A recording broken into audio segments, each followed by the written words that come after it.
চলো খেয়ে নি।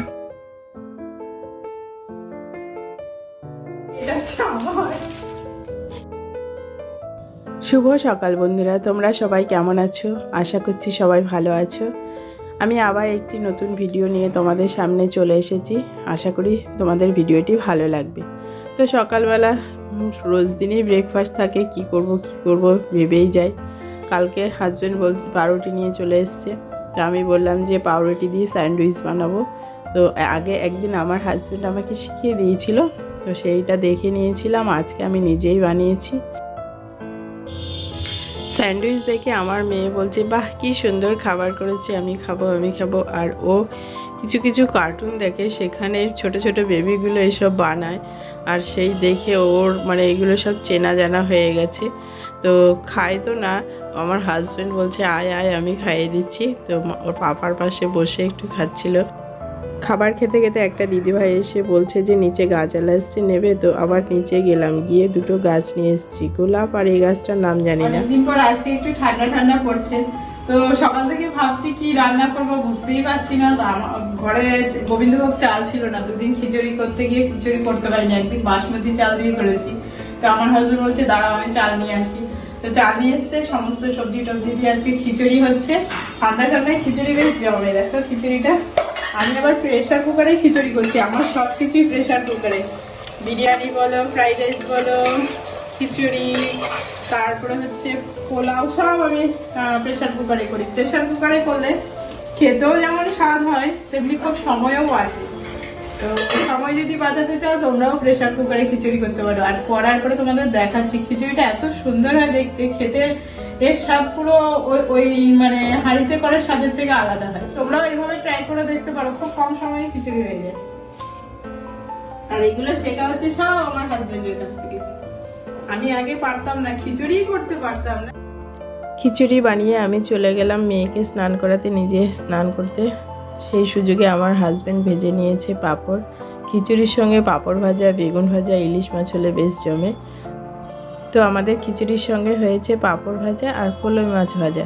কলই মাছটা যখন নিয়ে এসেছিল তখনই আমার হাজব্যান্ড বলেছে যে লবণ মাখিয়ে ফ্রিজে রেখে দাও, যেদিন খিচুড়ি খাবো তার সঙ্গে ওটা ভাজা করে নেব। তো খিচুড়িটা ঠান্ডা হয়ে যাওয়ার পরে খুলেছি, দেখো কি সুন্দর। স্নান টান করে চলে এসেছি, খিচুড়ি হয়ে গেছে। খিচুড়ি খাওয়ার জন্য এখন তাড়া। তো মেয়েকে খাওয়াবো, মেয়ে অনেকক্ষণ স্নান করে বসে আছে, কখন আসবে। এই দেখো আমাদের গরম গরম খিচুড়ি কেমন হয়েছে, দেখো প্রেসার কুকারে। খুব সুন্দর হয় কিন্তু, করে দেখতে পারো তোমরা। ভুনা খিচুড়ি হয়ে গেছে।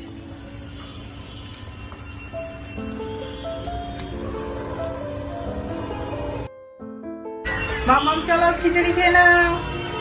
এই যে গদি টদি থেকে বেরোতে হবে তো, সারাদিন ঠান্ডার মধ্যে এখানে বসে থাকে, তো বসেই থাকে, নড়েই না এখান থেকে। স্নান করে এসে দেখো ব্ল্যাঙ্কেটটা নিয়ে যে চাপা দিয়ে বসেছে, মাঝে মাঝে একটু পুরো ঢাকা দিয়ে নেয়, ওরই একা ঠান্ডা লাগছে। চলো খেয়ে নি। বিকেলবেলা সবাই মিলে বেরিয়ে গেলাম মেলার দিকে। আমাদের এখানে যে খাদি মেলা বসছে, তো আগে একদিন এসেছিলাম, এসে জাস্ট ঢুকেই চলে গেছিলাম, কিছু কেনাকাটা করিনি। তো আমার হাজব্যান্ড বলছিল যে আজকে দুপুরে খাওয়া দাওয়া করে সবাই মিলে বিকেল মেলায় যাব। সন্ধ্যেবেলার দিকে ভীষণ ঠান্ডা হয়ে যায়, পুরো মাঠটা এতটা বড় আর প্রচুর ঠান্ডা হয়ে যায়, মাঠটা কুয়াশায় ভর্তি হয়ে যায়। তো ওই জন্য আমরা 2:30-3টে নাগাদ বেরিয়ে পড়েছিলাম। তখন মেলায় একদমই লোকজন নেই, কিন্তু বিকেলবেলা মেলা তো বেশ ভালো লাগে। রাতের বেলা যেমন জিনিস কিনতে গেলে প্রচুর আলো থাকে, তার জন্য বোঝা যায় না কোনটা কী ধরনের। তো আমি প্রথমে অনেক জিনিস দেখেছি। এই চুড়িদারটা আমার একটু ভালো লেগেছিল, আমার হাজব্যান্ডেরও ভালো লেগেছে, তো বললো নিতে পারো। তো চুড়িদারটা নিলাম, নিয়ে অনেকক্ষণ যেহেতু হাঁটাহাঁটি হয়েছিল, কিছুক্ষণ আমরা এখানে বসেছিলাম। তো স্টেজে প্রোগ্রাম হবে, সব গোছগাছ হচ্ছিল, তো বসে টসে তারপরে আবার বলছি সামনে একটা বাচ্চাদের ক্যান্ডির দোকান আছে, তো সেখান থেকেও মেয়ে কিছু ক্যান্ডি কিনে নিয়ে বলছে আমি ক্যান্ডিটা খাবো।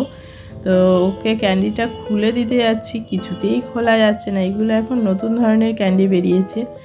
তারপরে চলে গেলাম আমাদের সাজের দোকানে। তো সেখানে গিয়ে একটা দেখেই চট করে পছন্দ হয়ে গেল একটা মালা। তো আমি ভাবছিলাম নিয়ে নিই, কোনো সময় যদি পরা হয় তো ওই মালাগুলো কোনো অনুষ্ঠান বাড়িটাই ছাড়া ভালো লাগে না। তারপরে মেয়ে এখান থেকে বলছে টুল নেবে, মোড়া নেবে। আমি বলছি না, এগুলো নিতে হবে না, এগুলো নিয়ে বেকার, ঘরে তুই ঠিকঠাক করে বসবি না, অনেকটা জায়গা নিয়ে নেই। তো এখান থেকে কিছু জিনিস নিয়েছি। এই জিনিসগুলো পাটের দড়ি দিয়ে তৈরি হয়, তো বেশ সুন্দর লাগে দেখতে। এগুলো মেলা টেলাতে ছাড়া পাওয়া যায় না। দামি কিছু জিনিস নিয়ে নিই।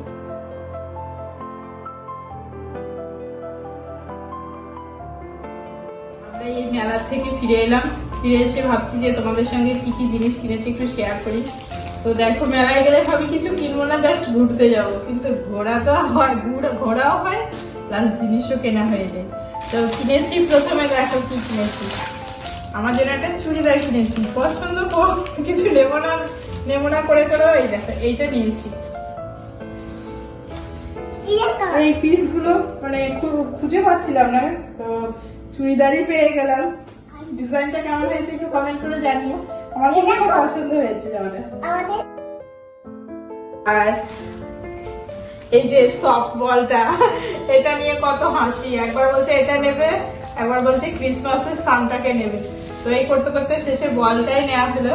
আর আমার হাজবেন্ড এইগুলো দেখে পছন্দ হয়েছে ঘর সাজানোর জন্য, এইগুলো দুটো নিয়েছি, দুটোই একই রকম। এগুলো বেশ ভালো লাগবে দেয়ালে ঝুলিয়ে রাখলে। আর আমার মেয়ে তার সঙ্গে কি নিয়েছে বলছে একটা পুতুলালা এগুলো নেবে, এগুলো বেশ ভালো লাগে। তো ওকে অনেকগুলো পুতুলালা কিনে দিচ্ছি, ও সেগুলো নেবে না, ও এইটাই নেবে। আর এই খাবার নিয়েছে দেখো কত। আরেকটা জিনিস, এটা মহি পছন্দ করেছে, এই দেখো কচ্ছপ। প্রথমে গিয়ে এইটাই কেনা হয়েছে, কচ্ছপটা। পুচকু দুটো নেওয়া হয়েছে। তারপরে মহির চকলেট। আরেকটা জিনিস আমার হাজবেন্ডের পছন্দ, এটা নাকি পড়াশোনা করতে করতে তখন পড়েছিল এই চালটার সম্বন্ধে। তো এই চালটা আজকে নিয়েছে, আজকে আমাদের গোবিন্দভোগ চাল আনা হয়েছে সকালবেলা, 2 কেজি না 2.5 কেজি। আর এখন আবার এইটা দেখে পছন্দ হয়েছে, নিয়ে চলে এসেছি। এটা হচ্ছে আমার তো একবারেই দেখে পছন্দ হয়ে গেছে, ঝোলানো ছিল। তো আরো 2-3টে দেখাচ্ছিল, আমি ভাবলাম না, আমি অন্য জিনিস নেবো না, এটাই নেবো। মালাটা আমি পরে দেখাচ্ছি তোমাদের, শাড়ির সঙ্গে বেশ ভালো যাবে। দেয়ালে ঝোলানোর জিনিসগুলো আনার পর থেকে মেয়ে নিয়ে টানাটানি করছে। তারপর ভাবছি এগুলো যদি আজকেই না লাগানো হয় এর আয়ু বেশিক্ষণ থাকবে না। তো মেয়েকে জিজ্ঞাসা করা হয়েছে যে কোথায় লাগাবো, ও বলছে এখানেই লাগালে বেশ ভালো লাগবে। তারপরে লাগিয়ে দিয়েছি, দেখতে দেখো কেমন লাগছে, বেশ সুন্দরই লাগছে কিন্তু। তো আজকের ভিডিওটা কেমন হয়েছে সেটা তোমরা জানিও, আর ভিডিওটা ভালো লাগলে লাইক করো, আর পেজ থেকে দেখলে পেজটাকে ফলো করো।